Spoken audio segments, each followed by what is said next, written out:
Let's turn now to Eddie Glaude. Professor Eddie Glaude, chair of the Department of African American Studies at Princeton University. He's also an MSNBC contributor. And I know you were looking forward to a quick and decisive victory on Tuesday, but last night you tweeted something that got our attention. You said, "My anxiety levels are off the charts." Where's your anxiety this morning, Professor? Well, I'm still anxious. I'm trying to repeat, Emerson's words and your own words. I'm breathing, but I'm trying to be patient. I'm still trying to ask, I'm asking myself this question, Craig. What are these people voting for when they vote for Donald Trump? What are they voting for? We know the evidence is in. There is incompetence, 230,000 dead. There's mendacity, lying every day. There's corruption. There's hatred. There's grievance. There's resentment. What are they voting for? And so part of what I'm trying to deal with is my anxiety and my anger. That the contradictions in this country run deep, Craig, and that we have, no matter who wins, even the pathway to the White House that may be open to Joe Biden, we have so much work to do in this country, my friend, so much work. Professor Glaude, again, it's early, but folks are starting to dissect the numbers a bit. It looks as if the president did markedly better with Hispanic voters in Florida, especially South Florida, better with Hispanic voters in Texas as well. And then there's this, according to NBC News exit polls of early and election day voters. Again, exit polling here, 91% of black women went for Biden.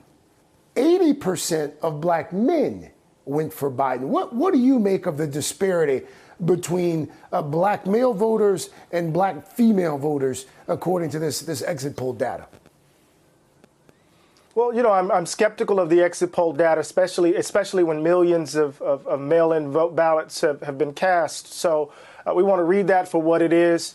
We need to understand sexism and patriarchy isn't a possession of white men. That sexism and patriarchy is, in fact, the possession of Hispanic men and black men. We know that the real story here, though, Craig, isn't about black men. It isn't about Latino voters. The real story here is about white voters. Donald Trump has overperformed among white voters. We've been saying over and over again that we didn't know how he was going to expand his base, that he's been governing just for his base. We've been saying that over and over again. And what we saw is that the strategy of the Trump campaign was very clear, that what they wanted to do was to go out and recruit those disaffected white voters, to get them who have opted out of the process and get them to turn out. And what have we seen? We've seen those numbers in droves. And how did he appeal to them? He appealed to them with hate, with grievance, with resentment. So although we could tell the story about black men, although we could tell the story about Latinos, and we need to disaggregate that category, this is a story about white America. This is a story about how whiteness still animates the core of this country, along with selfishness, Craig, because we know who this man is. This race shouldn't be this tight, at least from my vantage point. Professor Eddie Glaude, we always appreciate your vantage point. Thank you, sir. Thanks as always. Hey there, I'm Chris Hayes from MSNBC. Thanks for watching MSNBC on YouTube. If you want to keep up to date with the videos we're putting out, you can click subscribe just below me or click over on this list to see lots of other great videos.